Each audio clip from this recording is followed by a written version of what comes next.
एक समय था जब पड़ोसियों का दर्जा रक्त संबंधों से भी ऊंचा था। लोगों का विश्वास था कि संकट के समय में सबसे पहले पड़ोसी ही काम आते हैं, फिर रिश्तेदार, नातेदार। हर कोई अच्छा पड़ोसी चाहता था, उससे बेहतर व्यवहार की उम्मीद करता था और निश्चिंत रहता था। एक कप चीनी हो या दूध, अक्सर पड़ोसी होने के नाते हम एक दूसरे पर निर्भर रहते थे। न कोई बुरा मानता था, न ही किसी की नींद में खलल पहुंचती थी। रात बेरात हम बेहिचक पड़ोसी की मदद ले सकते थे। पड़ोसी हमारा संबल होता था। आज परिवर्तन के इस दौर में यह सवाल लाजिमी हो गया है कि क्या पड़ोसी की परिभाषा बदल चुकी है? ये जानना मुश्किल नहीं है। हम तब और आज के माहौल पर नजर डालें तो यह अंतर साफ दिख जाएगा। एक समय था जब लोगों की जरूरतें सीमित थी। सुख सुविधा के इतने साधन नहीं थे। लोगों के बीच मान सम्मान और अर्थ को लेकर कोई प्रतिस्पर्धा नहीं थी। मगर जैसे जैसे भोगवादी संस्कृति हावी होती गई व धन दौलत बटोरने की होड़ लग गई तो लोगों के सोच में बदलाव भी होने लगा। बदलाव ने ईर्ष्या को जन्म दिया। आज यही ईर्ष्या पड़ोसी धर्म की मूल भावना को दीमक की तरह चाट रही है, जो एक खतरनाक संकेत है। खतरनाक इसलिए है कि अब हम बुरे वक्त पर किस पर निर्भर रहेंगे। जाहिर है हम भी डूबेंगे सनम, आपको भी ले डूबेंगे।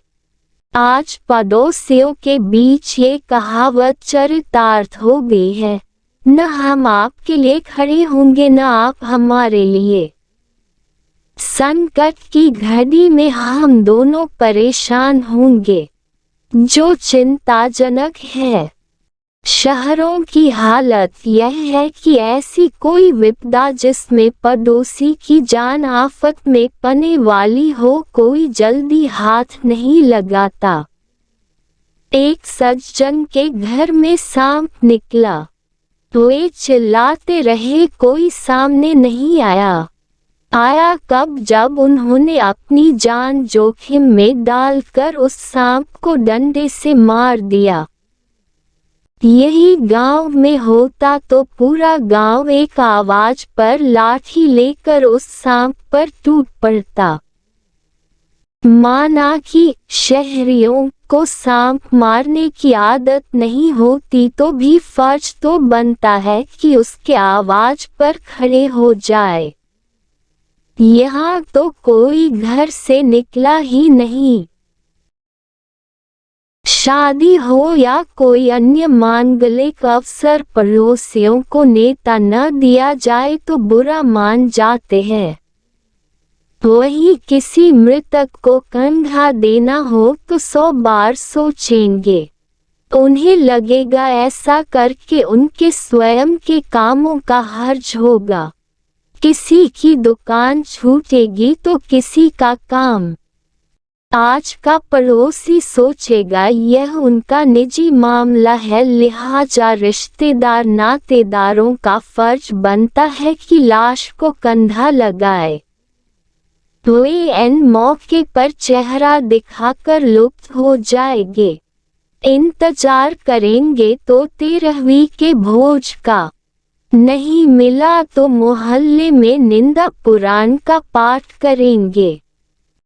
एक सज्जन पेशे से डॉक्टर है, उनके आस पड़ोस में और कोई डॉक्टर नहीं है। उनकी हालत यह है कि किसी के घर नेता देने के बावजूद नहीं जाते हैं। बहुत हुआ तो 5 मिनट के लिए खड़े हो जाते हैं।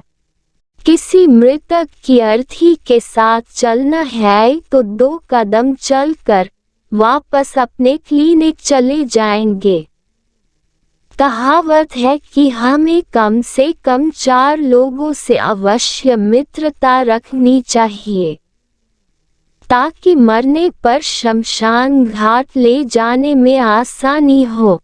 डॉक्टर साहब की मौत मरी, पड़ोसियों ने भी उनके साथ वही रवैया अपनाया। परिणाम ये हुआ कि महज उनके 2 बेटों और एक आध ससुराल पक्ष के रिश्तेदारों के कोई लाश के साथ चलने वाला नहीं था। उन्हें अपने पेशे का अहंकार था। ऐसे तो किसी को भी अपने दौलत और रुतबे का अहंकार हो सकता है, तो क्या बिना दुनियादारी के जीवन की गाड़ी चल सकती है? पड़ोसी धर्म निभाना दुनियादारी का हिस्सा है। दुर्भाग्य से लोग इसे भूलते जा रहे हैं। न स्कूल न ही माँ बाप बच्चों को पड़ोसी धर्म के बारे में बताते हैं। पड़ोसी से वे खुद प्रतिस्पर्धा रखते हैं, बच्चों को क्या सिखाएंगे? गांवों की इस मामले में स्थिति बेहतर है। वजह है लोग सैकड़ों सालों से अपनी जमीन और संस्कृति से जुड़े हुए हैं। वहीं शहर में तरह तरह के लोग एक दूसरे के पड़ोसी बन जाते हैं। जड़ों से जुड़ाव न होने के कारण इनकी एक दूसरे के प्रति कोई जवाबदेही नहीं बनती। इसके अलावा शक भी होता है, पता नहीं कैसा पड़ोसी हो, सो वे एक दूरी बना कर रहते हैं। दूसरे हमसे क्या मतलब? ज्यादातर शहरियों की यही से आज रहती। एक सज्जन शादी में गए, रात 1 बजे लौट कर आए तो देखा कि घर का फाटक खुला हुआ था। संचकित घर में घुसे, कमरे का मुख्य दरवाजा खुला देखकर समझ गए कि कुछ अनहोनी हुई है।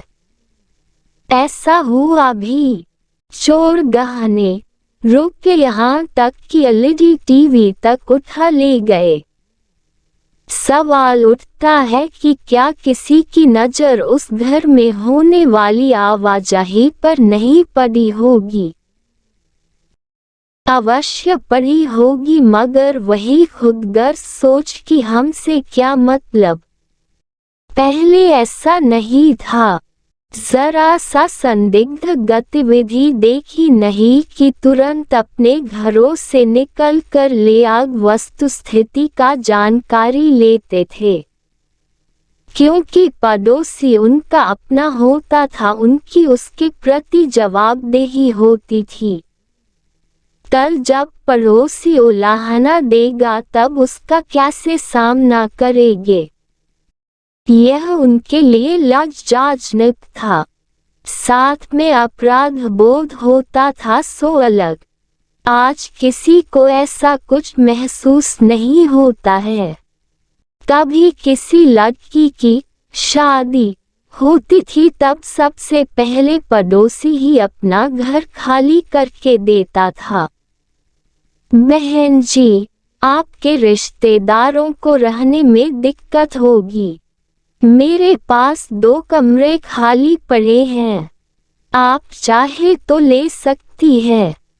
1-2 दिन की बात होती थी, सो खुद कष्ट सह कर दूसरे भी बिना हिचक देने के लिए तैयार हो जाते थे। इस तरह उस लड़की की शादी बिना किसी दिक्कत के हो जाती थी। आज ऐसा कुछ नहीं देखने को मिलता है। आज का पड़ोसी सोचता है कि अगर उसे कमरे दे देंगे तो खुद के रहने की दिक्कत होगी।